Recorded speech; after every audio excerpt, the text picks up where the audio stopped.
Total security allowance 506 और death है और 387 कैंसल है। इसी प्रकार से 1,01,452 डेथ केस है, 9,668 सिर्फ कैंसर हुई है। उसका कारण मैं बताता हूँ। कुछ बुजुर्गों की जो एज का फैक्टर पता लगा, कुछ जो विडो थी उन्होंने रीमैरिज कर ली या वो ओल्ड एज में आ गई। इसी प्रकार से डिसेबिलिटी पर्सन जो है वो 5,199 की डेथ होगी। 915 में या उनके जब डॉक्यूमेंट चेक किए गए, जो डिसेबिलिटी हमें चाहिए थी 60% की, उससे कहीं कम पाएगी और चेकिंग में आए होंगे। और इसी प्रकार से जो financial assistant of stage third fourth cancer patient हैं, वो 824 की डेथ हुई है। ये सारे मामले मैंने विस्तार पूर्वक बता दिया।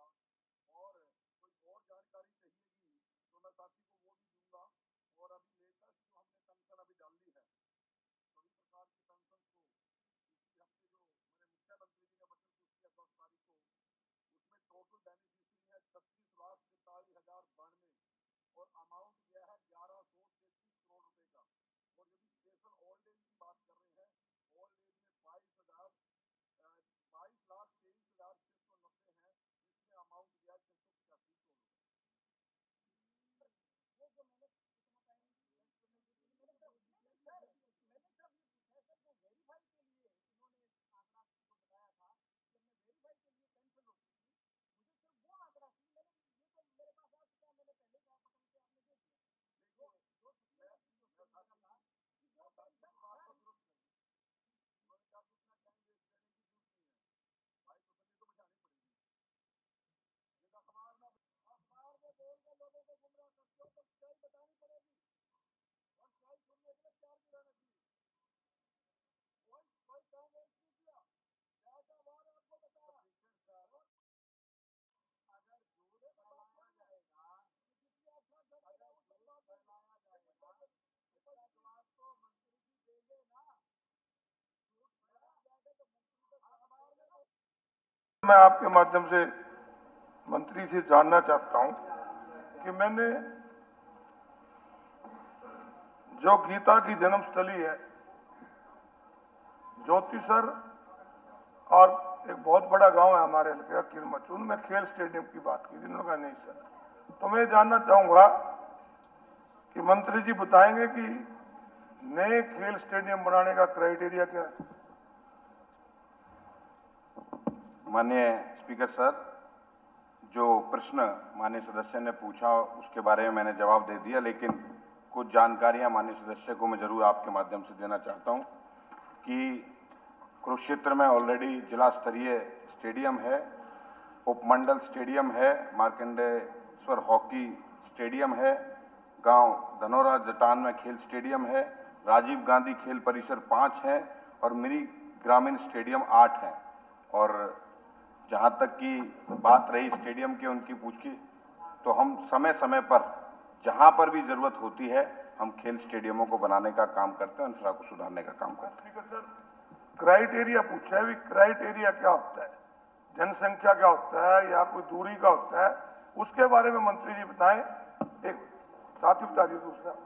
और दूसरा खेल स्टेडियम में स्पीकर सर जो बने हुए हैं ग्रामीण, विशेष रूप से जो राजीव गांधी खेल स्टेडियम, उनकी बहुत दुर्दशा है। वहां पर कहीं पे घास खड़ा है, कहीं पे दीवार नहीं है, कहीं पे गेट नहीं है। और आपने देखा कि अव्यवस्था का शिकार 2 खिलाड़ी मारे गए। तो मेरा एक तो है इसका क्राइटेरिया, और दूसरा कि जो बने हुए हैं उनको रख रखाव के लिए सरकार क्या कदम उठा रही। जिला स्तरीय खेल स्टेडियम से 10 किलोमीटर की दूरी पर कोई दूसरा स्टेडियम होना चाहिए और दूसरा 6.5 एकड़ लैंड खेल स्टेडियम के लिए होनी चाहिए। और रही रखरखाव की बात, अभी हमने 114 करोड़ रुपए पीडब्ल्यूडी के माध्यम से, जो अगले 2 महीने में काम कंप्लीट हो जाएंगे, हमने ज्यादातर स्टेडियमों को सुधारने का काम किया और आगे जरूरत होगी तो सुधारीकरण की वो भी करेंगे। स्पीकर सर, मंत्री जी ने कहा कि 10 किलोमीटर होना चाहिए, 6.5 एकड़ जमीन होनी चाहिए। किरमच गांव स्टेडियम से 10 किलोमीटर से भी ज्यादा है और 6.5 एकड़ जमीन देने को भी तैयार है। क्या आप बनाएंगे? और दूसरा, मुख्यमंत्री जी बैठे हैं, ज्योतिसर के लिए काफी, गीता की जन्मभूमि के लिए मुख्यमंत्री जी वहाँ जमीन लेने की भी बात कर रहे हैं, प्रयास भी कर रहे हैं। तो वहाँ पे अगर खिलाड़ियों के लिए खेल स्टेडियम हो, खेल अगर स्टेडियम होगा तो बच्चे खेल लेंगे, नशे से दूर रहेंगे, बुराई से दूर रहेंगे। तो जो क्राइटेरिया पूरा होता है तो मुख्यमंत्री जी भी बताएं और मंत्री भी बताएं क्या उसमें पूरा करेंगे। माननीय अध्यक्ष जी, मैंने सारी स्थिति कुरुक्षेत्र की बता दी है और मैं बात तो सुन लो आप मेरी। और 2 रेजिडेंशियल एकेडमी भी वहां पे चल रही हैं, 59 से ज्यादा खेल नर्सरी कुरुक्षेत्र में चल रही हैं और ऐसा कोई अभी तक प्रस्ताव भी माननीय सदस्य ने नहीं दिया कि भाई स्टेडियम के नाते, लेकिन हमने सारी स्थिति बता दी है। Balram Dangi. Speaker sir, question number 22 मंत्री जी। स्पीकर सर, ऑनरेबल एमएलए जानना चाह रहे हैं बाढ़ अफेक्टेड एरियाज की स्कीम्स के बारे में और इसका उत्तर है जी स्पीकर सर। और महम असेंबली कॉन्स्टिट्यूंसी के सभी गांव में बाढ़ और जल भराव की समस्या के परमानेंट सोल्यूशन के रूप में 112.56 करोड़ रुपए की कुल 44 स्कीम्स तैयार की गई हैं, जिन्हें फेज वाइज पूरा किया जाएगा। फर्स्ट फेज में 30.16 करोड़ रुपए की 10 स्कीम्स को एडमिनिस्ट्रेटिव अप्रूवल मिल गई है 57 फ्लड कंट्रोल मीटिंग में, और ये जो 31 जुलाई को हुई है और इसका जो टेंडर प्रोसेस है वो जारी है। स्पीकर सर, आपके माध्यम से मैं बताना चाहूँगा, मेरे बहनी सुरजन, सामान, बहनी मातो, बहनी भैरव, बहनी महाराजपुर, बहनी चंद्रपाल, बड़म्बा, बैसी, गिरावट, फरमाना, खरेटी, बेडवा, मदीना, बहु अकबरपुर, सीसर, अजायब, बरायन, मोखरा, महम, निंदाना और खेड़ी महम, ये मेरे हल्के के ये गांव हैं जिनमें हर साल बारिश से फसल का नुकसान होता है। और जो जिस हिसाब से मंत्री जी ने बताया कि हमने ये 30 करोड़ के करीबन वो किया है, मैं मंत्री जी को पहले भी दे के गया था, खुद मिलके उनसे, उनके ऑफिस में जाके। तो ये सरकार के लिए 112 करोड़ कोई ज़्यादा बड़ा अमाउंट नहीं है। तो मेरा आपके माध्यम से मैं सरकार से मांग करता हूँ इस बात पे कि ये इसी साल ये हमारी सारी परियोजनाओं को पूरा करवाया जाए। और सबसे अच्छा इलाज तो इसका पहले भी बताया था, मैं मुख्यमंत्री जी से भी पर्सनल मिलके इसके समाधान के लिए की थी कि हमारी यहाँ पे इन गाँव में एक ड्रेन निकाल दी जाए, जिससे सारा जो खुला में जो पानी निकलता है उसका एक अलग ही प्रभाव पड़ता है। तो मैं आपसे एक बार फिर आपके माध्यम से हमारी मंत्री जी से, सरकार से ये मांग करता हूँ कि ये सारी इसी उसमें ये परियोजनाएं पूरी की जाएं।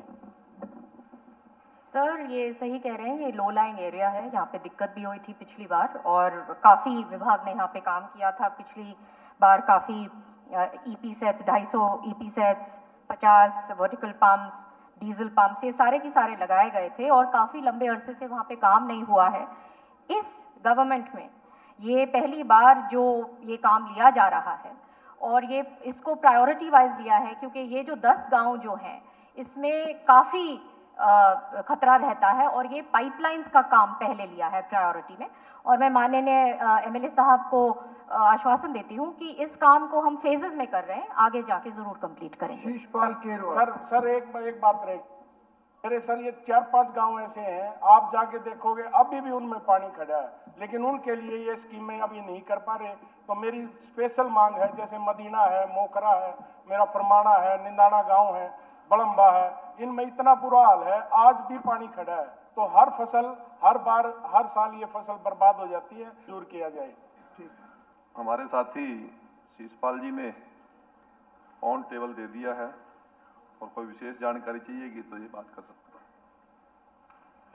हैं। माननीय अध्यक्ष जी, आज से 1 महीने पहले काटी जा रही है वेरीफाई के लिए कि जो आपने ऑफिशियल पेंशन कि आप हमें ये बताइए किन कारणों से रोका, कोई नौकरी या कुछ और काम तो नहीं, पेंशन ना काटी जाए, ये वेरीफाई वाली संख्या है, ये कितनी है ये बता दी जाए।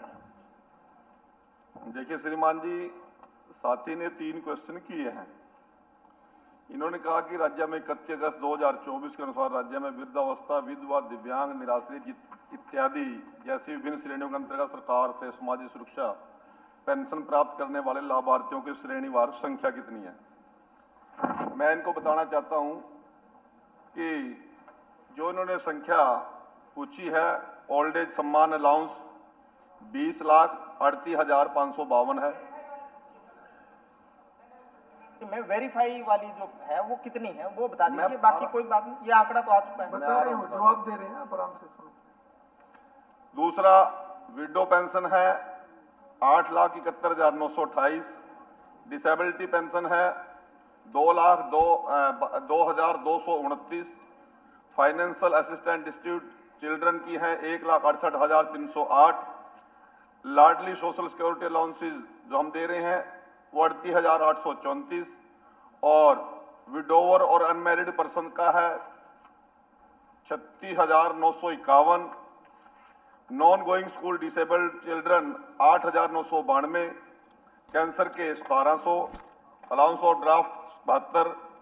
इसी प्रकार से हरियाणा गौरव सम्मान स्कीम फॉर पद्मा अवार्ड 15 और financial assistant of woman for girl acid attack victim 11। इस प्रकार से 33,67,651 लोगों को अब तक हम पेंशन दे रहे हैं। इन्होंने जो बात कही थी कि पेंशन कितनी काटी हैं, वो डेथ केसेस की जो पेंशन थी उनको हमने चेक आउट किया और जानकारी उपलब्ध कराई। तो इस पीरियड के अंदर जो आपने कालखंड पूछा है, जो पीरियड आपने पूछा है, ओल्ड एज सम्मान अलाउंसेज जिसमें से डेथ केस थे 78,320 और जो कैंसल सस्पेंडेड हैं, इनएलिजिबल हैं, वो 5,666 हैं। इसका मैं आगे विस्तारपूर्वक बता दूंगा। विडो का जो पेंशन है जो इस डेथ हुई है वो 14,293 है और जो डिसेबल है, इनएलिजिबल है, वो 1,687 है। इसी प्रकार से डिसेबिलिटी पेंशन का 5,199 डेथ है, 915 कैंसल हैं। Financial assistant to distributed children का है 1,422 और 872 कैंसल हैं और लाडली सोशल सिक्योरिटी अलाउंस 506 और डेथ है और 387 कैंसल हैं। इसी प्रकार से 1,01,452 डेथ केस हैं, 9,668 सिर्फ कैंसल हुई है। उसका कारण मैं बताता हूं।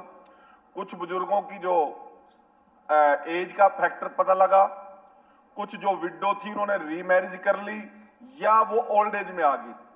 इसी प्रकार से डिसेबिलिटी पर्सन जो है वो 5,199 की डेथ होगी, 915 में या उनके जब डॉक्यूमेंट चेक किए गए जो डिसेबिलिटी हमें चाहिए थी 60% की, उससे कहीं कम पाएगी, वो चेकिंग में आए हैं वो भी। और इसी प्रकार से जो financial assistant of stage 3rd 4th cancer patients हैं वो 844 की डेथ हुई है। ये सारे मामले मैंने विस्तार पूर्वक बता दिया और कोई और जानकारी चाहिएगी तो मैं साथी को वो भी दूंगा। और अभी लेटेस्ट जो हमने पेंशन अभी डाली है, सभी प्रकार की पेंशंस को इसी हफ्ते जो मेरे मुख्यमंत्री जी ने बटन पुश किया 10 तारीख को, उसमें टोटल बेनिफिशियरी हैं 36,43,092 और अमाउंट गया है 1,133 करोड़ रुपए का। और यदि स्पेशल ओल्ड एज की बात कर रहे हैं, ओल्ड एज में 22,23,690 हैं जिसमें अमाउंट गया 685 करोड़ रुपए। ठीक, सर वो जो मैंने इतना टाइम वेस्ट करने की जरूरत नहीं, मैंने सिर्फ नहीं सर, मैंने सिर्फ ये पूछा है सर, जो वेरीफाई के लिए इन्होंने आंकड़ा जो बताया था कि हमने वेरीफाई के लिए पेंशन रोकी थी, मुझे सिर्फ वो आंकड़ा चाहिए। मैंने ये तो मेरे पास आ चुका है, मैंने पहले कहा पटल पे आपने दे दिया है। जो सप्लीमेंट्री क्वेश्चन मेरा था कि जो पेंशन बात को दुरुस्त कर दूं, उन्होंने कहा कि इतना टाइम वेस्ट करने की जरूरत नहीं है भाई, तसल्ली तो बिठानी पड़ेगी।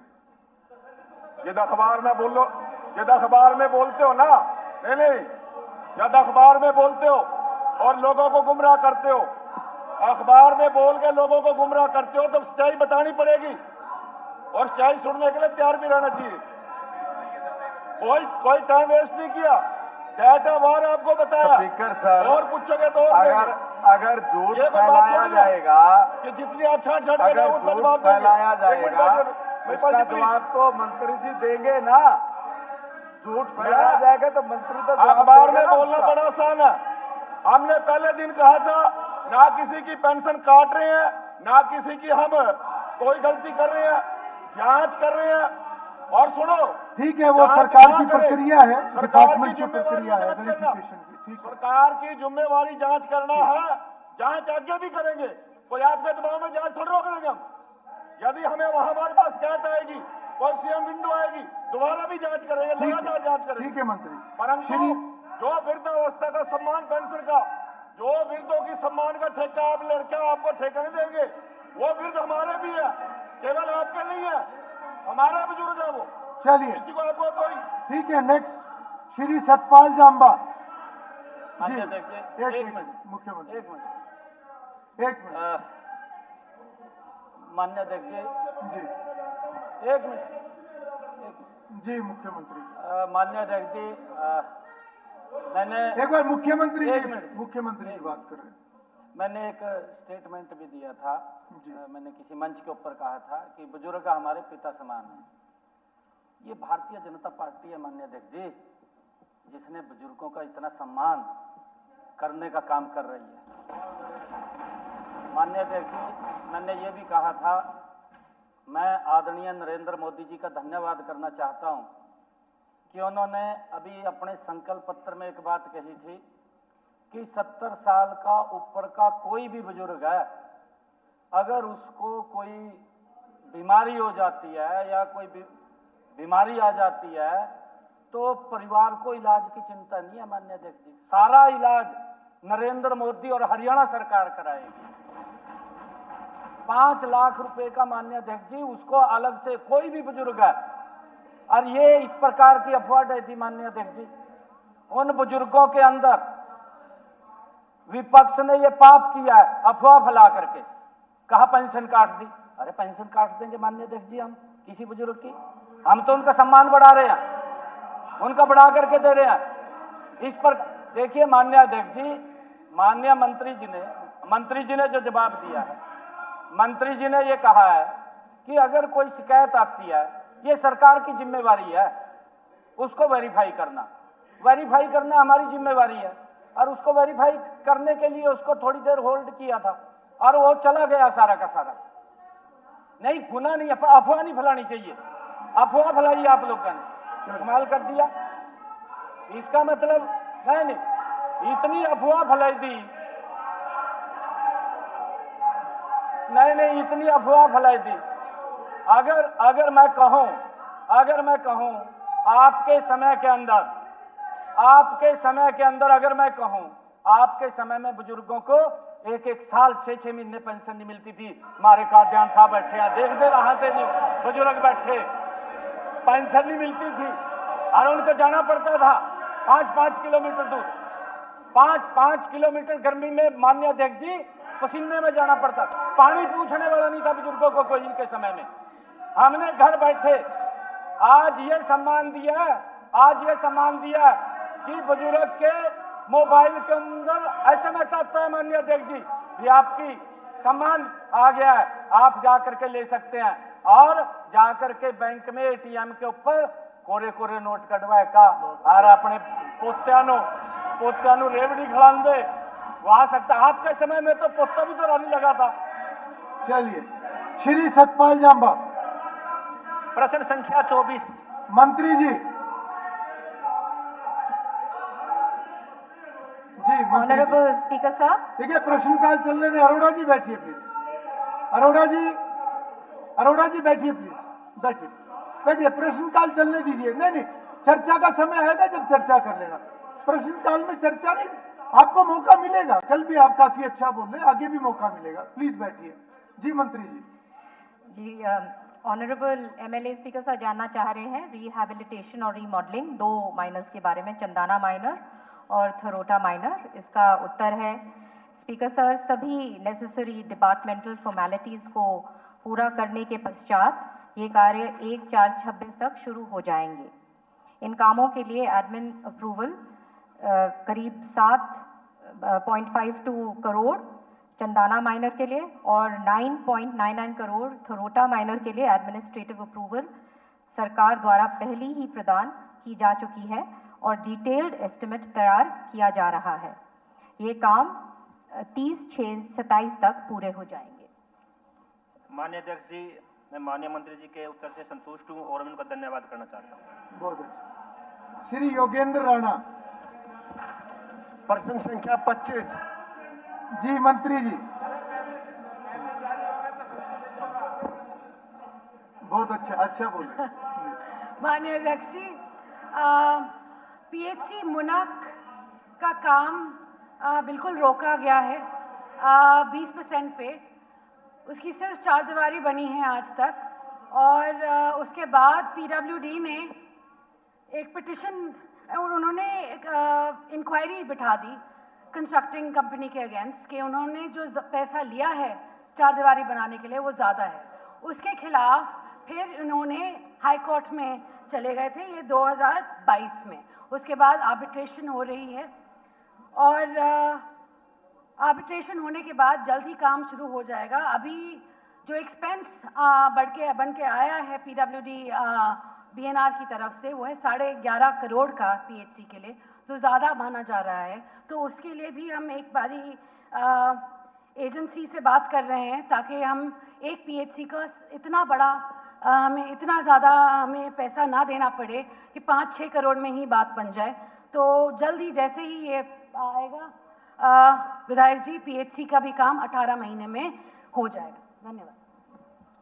माननीय अध्यक्ष जी, मैं आपके माध्यम से माननीय मंत्री जी से निवेदन करना चाहूँगा कि जो 20% काम पूर्ण होने की जो बात आई है, एक बार उसकी यदि जांच दोबारा से हो जाए, हो सकता है इसमें कुछ क्लैरिकल मिस्टेक रह गई हो लिखने में।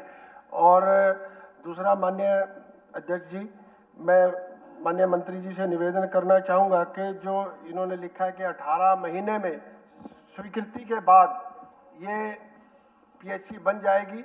जो मुनक गांव है माननीय अध्यक्ष जी, आपकी कॉन्स्टिट्यूएंसी से भी लगता हुआ है, माननीय हमारे पंचायत मंत्री जी बैठे हैं, उनकी भी कॉन्स्टिट्यूएंसी से लगता हुआ, माननीय हमारे जो संसदीय कार्य मंत्री और शिक्षा मंत्री महिपाल डांडा जी की कॉन्स्टिट्यूएंसी से भी लगता हुआ है। और वहाँ पर रिफाइनरी की वजह से बहुत से कर्मचारी वहाँ रहते हैं, उनके इलाज के लिए वहाँ यदि जितनी जल्दी इस काम को हो जाए, स्वीकृति जितनी जल्दी मिल जाए, मैं माननीय मंत्री जी से आश्वासन चाहता हूँ कि स्वीकृति की एक बारी डेट यदि बता दे तो बड़ा धन्यवाद होगा।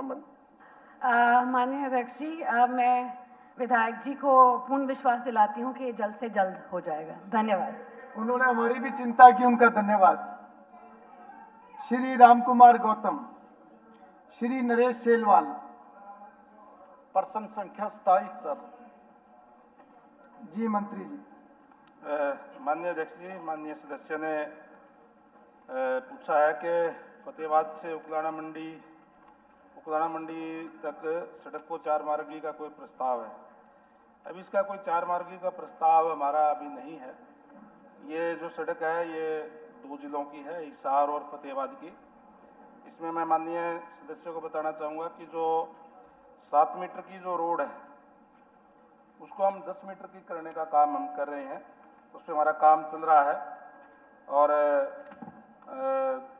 13/2/27 तक ये कार्य पूरा हो जाएगा। तो ये फतेहाबाद से लेकर के उकलाना तक 10 मीटर की सड़क हो जाएगी। और इसमें जो उकलाना शहर आता है और बूंदा शहर आता है और जो फतेहाबाद का जो शहर आता है, वहाँ पे ये ऑलरेडी 4 लाइन सड़क जो बनी हुई है। लेकिन जो बाकी जो है वो 10 मीटर की हम कर देंगे इसको। अभी 4 लेन का कोई विचार नहीं है। अध्यक्ष जी, बड़ी उम्मीद थी, ये नहीं सोचा था कि नहीं में जवाब आएगा, क्योंकि ये सड़क सिरसा, डबवाली, एलनाबाद, फतेहाबाद, अग्रोहा, टोहाना, बुन्ना, उकलाना मंडी, इन सब को चंडीगढ़ से जोड़ती है सर। जो हिसार से चंडीगढ़, राजगढ़ से अंबाला तक जो हुड्डा साहब ने बनाया था 4 लाइन, सूर्यवाला चौक पे मेरे हल्के में आके मिलेगा सर। और मंत्री जी भी 1 मिनट सर, हंसना मत मंत्री जी, आप काम करके हंसो तो अच्छा लगेगा। मंत्री जी भी हमारे जिले से आते हैं, हिसार जिला से। पहले दुष्यंत चौटाला जी थे, सिरसा से संबंध रखते थे, पीडब्ल्यूडी मिनिस्टर थे, वो करने में विफल रहे। अब हमारे जिले के मंत्री है, सिरसा, फतेहाबाद और हिसार लोग के जिला के लोग मंत्री जी को शाबाशी देंगे अगर ये मंजूर करते। केवल 30 किलोमीटर की सड़क है सर ये। और उकलाना मंडी अगर कोई गया तो अनिल विज जी गए थे अभी पीछे हमारे मंत्री जी, उन्होंने कहा उकलाना मंडी के लोग 1946 में रह रहे हैं। 1946 का मतलब सर आजादी से। 1 मिनट सर, आपके मंत्री की लैंग्वेज बोल रहा हूं मैं। अनिल विज जी ने कहा कि 1946 में रह रहे हैं। 1946 का मतलब ये है सर कि वहां पे विकास कार्य नहीं हो रहा। और सर बड़ी उम्मीद है मंत्री जी से, इनका हल्का भी साथ लगता है, इसको मंजूर करें सर।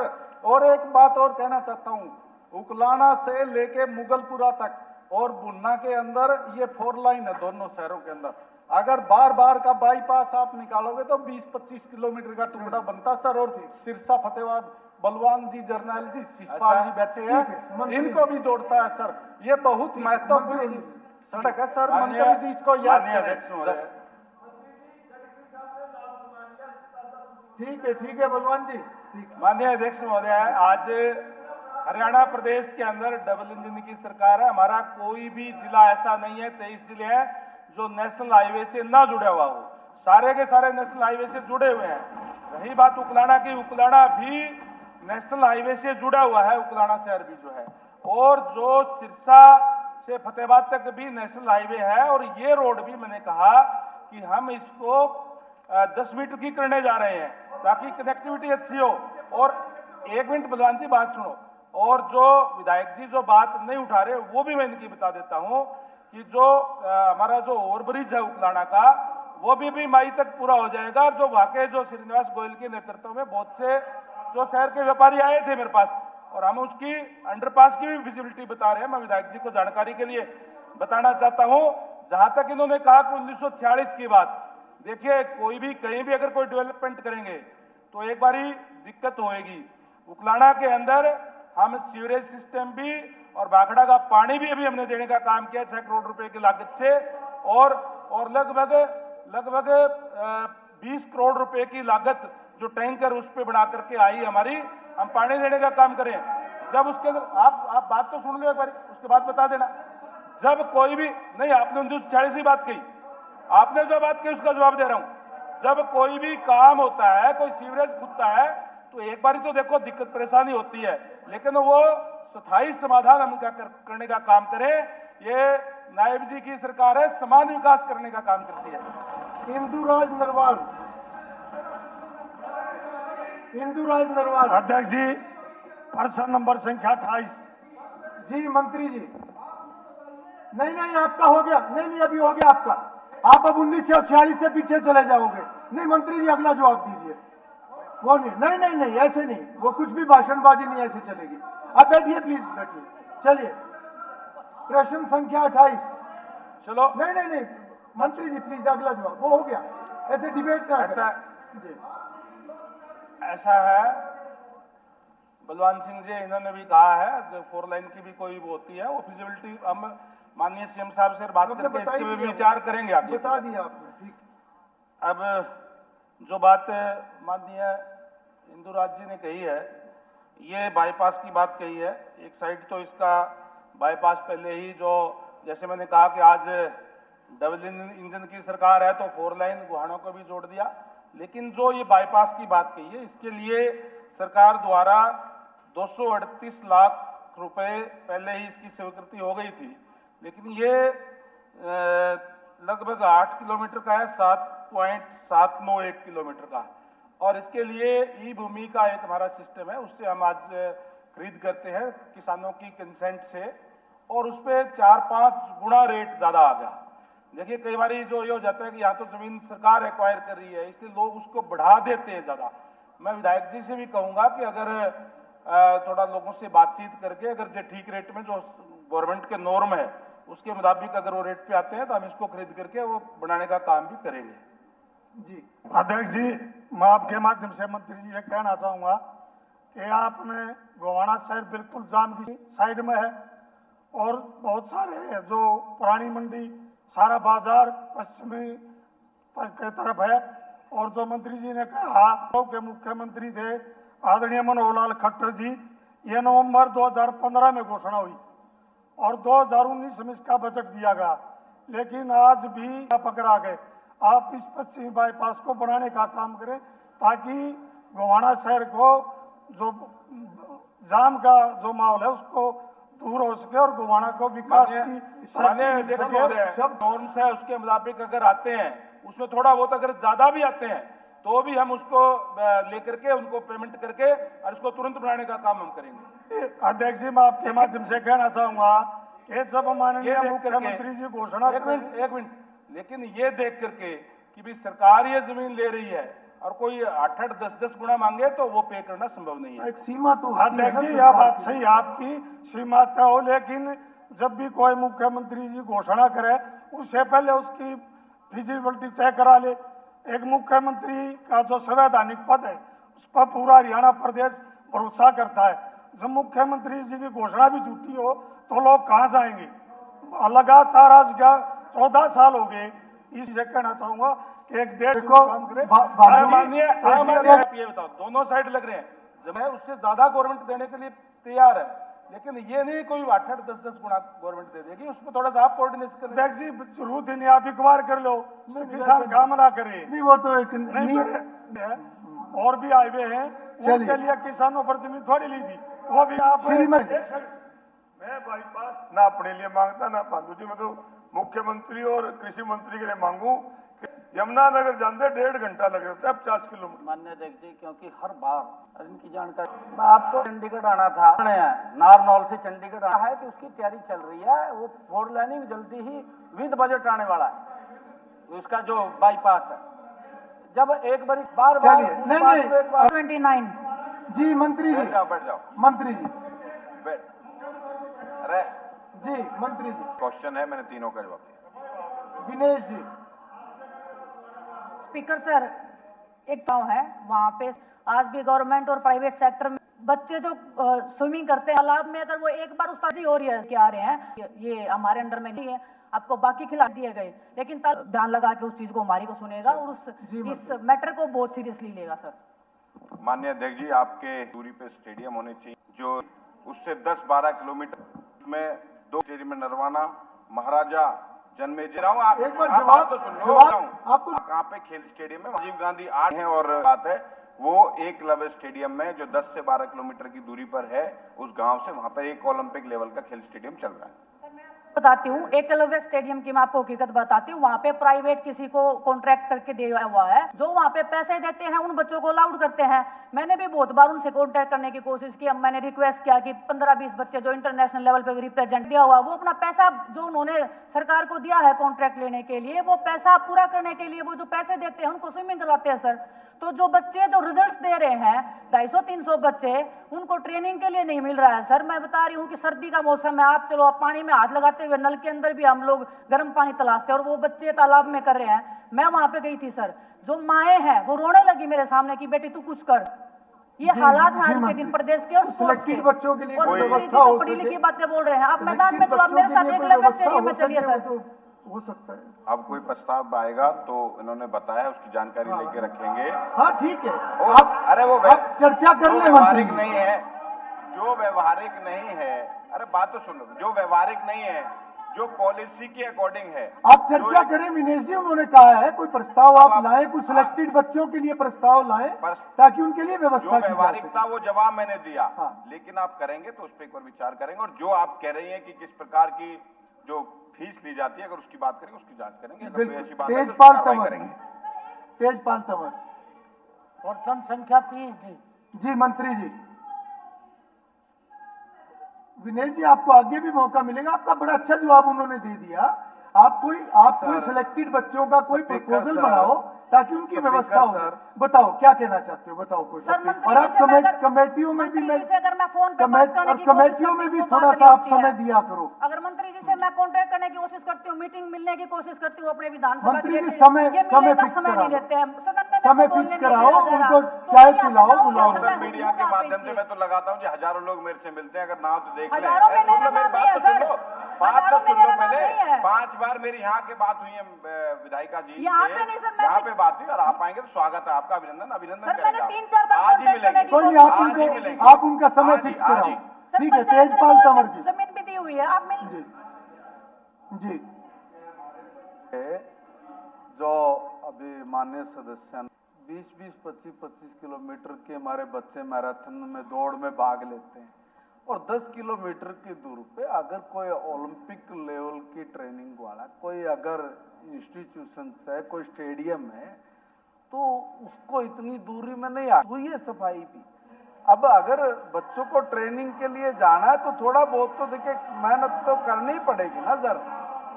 तेजपाल तंवर जी, मंत्री जी। पर्सन संख्या 30 जी।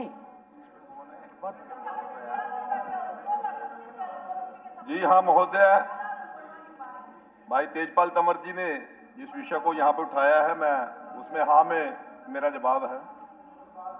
जी तेजपाल जी। आदरणीय मंत्री नहीं जी, कोई जवाब तो मेरे पास आया हुआ है। वैसे तो आपका बहुत बहुत धन्यवाद आदरणीय अध्यक्ष जी। और ये भौंडसी तक करा है आदरणीय, वो उसमें है तो थोड़ा चौने एरिया हो गया और उसका फायरवानी होगी। सीएम साहब ने कहा कि गुरुग्राम से स्तर रिपोर्ट आ जाए। तो बिल्कुल थोड़ा सा इतना सा ठीक है, ठीक है। इतना श्री लक्ष्मण यादव। इतना थोड़ा नहीं है आदरणीय अध्यक्ष मान जी। हमारे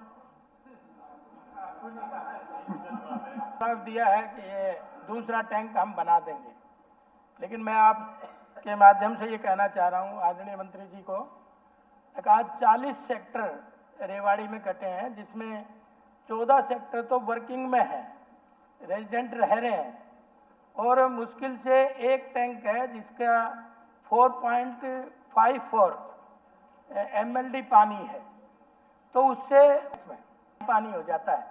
तो मेरा निवेदन आपके माध्यम से यही है कि आपने खुद करा है, एक्चुअल में नहीं है, कागजों में तो हो सकता है लेकिन एक्चुअल में नहीं है, क्योंकि रेवाड़ी इन सेक्टरों के बजाय तिगुना और भी शहर है।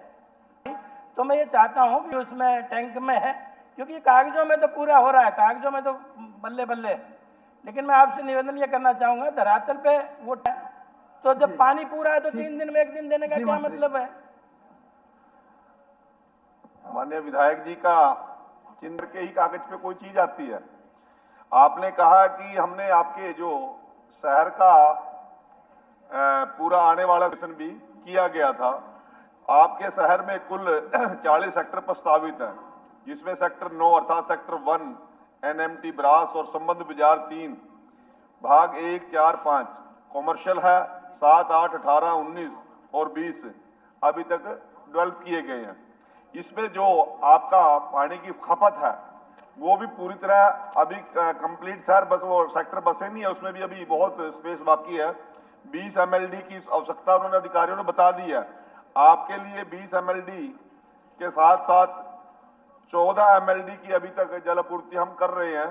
और आपको एक बता दूं, जवाहरलाल नेहरू नहर से हरियाणा शहरी विकास प्राधिकरण को 12.25 MLD 5 क्यूसिक जल अभी तक दिया जा रहा है। भविष्य की पानी की जरूरत को पूरा करने के लिए सिंचाई और जल संसाधन विभाग से हरियाणा शहरी विकास प्राधिकरण को पानी की अतिरिक्त मांग को मंजूरी देने का भी अनुरोध किया गया है। मैं सुनिए 1 मिनट सर, ये सारा आपको इसलिए अश्योर कर रहा हूं कि आप बड़ी चिंता करते हैं अपनी विधानसभा क्षेत्र की, और आपकी चिंता में सरकार भी चिंतित है।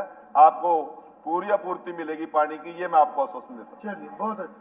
जो ये मैंने पढ़ा है, आपने जो मेरे को दिया है टेबल पे किया है, मैं ये कहना चाह रहा हूँ एक बार दोबारा से, मैं ये कहना चाह रहा हूँ एक बार दोबारा इसको दिखवा लें, क्योंकि पानी 3 दिन में 1 दिन आ रहा है। अगर पूरा है तो पानी कहाँ चला गया? तो इसलिए मैं कहना चाह रहा हूँ। और ये अच्छा है कि आपने स्वीकार कर लिया कि दूसरा टैंक हम बड़ा बना देंगे। अगर इसमें पूर्ति नहीं हो रही तो उससे कई गुना बड़ा बना दे, ताकि हम अपने सेक्टरों को पानी दे सकें।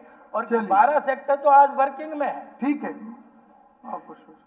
हम आज ही अधिकारियों कहेंगे कि आपसे बैठ के आपकी जो रिक्वायरमेंट है उसको भी दोबारा स्टडी कर ले, कोई जरूरत हो तो बढ़ा ले। ठीक है। श्री निर्मल सिंह।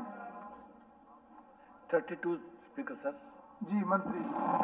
अध्यक्ष जी, मैं आपके माध्यम से विधायक जी को बताना चाहता हूं, जो उन्होंने प्रश्न अपना 3 भागों में पूछा है, तो पहले के अंदर 50 नहीं 94 कॉलोनियां हैं जिनको 2012 के अंदर पास कर दिया गया था, और उन कॉलोनियों के अंदर सारी सुविधाएं मुहैया, और वो NDC पोर्टल पर 2023 के अंदर उनको अधिकृत श्रेणी के अंदर, जो कि आज भी उस पोर्टल के ऊपर अधिकृत श्रेणी के अंदर दिखाई जाती हैं।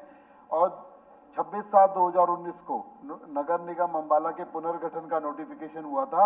उसमें 94 कॉलोनियों में से 31 कॉलोनियां नगर निगम अम्बाला के अंदर तथा शेष 63 कॉलोनियां नगर परिषद अम्बाला के सीमा के अंदर आती हैं, और लगभग 250 करोड़ रुपए हमने इन कॉलोनियों की डेवलपमेंट के लिए अभी तक वहां पर लगा चुके हैं। और इसके अलावा माननीय सदस्य ने एक और बात की है कि जो अन्य कॉलोनियां हैं, 24 कॉलोनियां और हैं जिन्हें चिन्हित किया जा चुका है, उसके अंदर 111 लेफ्ट आउट पॉकेट्स हैं, उन्हें भी चिन्हित किया जा चुका है। उन पर काम काफी आगे बढ़ गया और अगले 3 महीने के अंदर उनका भी निर्णय करके उनको अप्रूवल देने का काम हम लोग करने जा रहे हैं। स्पीकर सर, ये कॉलोनियाँ 54 हैं जो अवैध हैं, और जहां आपने कहा कि इनको नगर सीमा के उसमें आ गई हैं एरिया में, और इसके अंदर 12 पंचायतें भी जो आ गई हैं, वहाँ सुविधाएं नहीं है, धरातल पर नहीं है। और कभी भी किसी अफसर से बात करें तो वो कहते हैं कि ये अवैध ही, मैं तो अवैध का ही शब्द सुनता हूँ। आपने 34 या 24 का जिक्र किया है, बट ये 54 है। कब तक इनको किया जाएगा? एक जो लोग डिमांड करते हैं गांव के 12, ये डिस्टेंस पर हैं शहर से, कॉरपोरेशन से बाहर है, इनका कोई लेना देना वहां से नहीं है। क्या इनको इससे निकालने की भी कोई आपके विचाराधीन है कोई बात?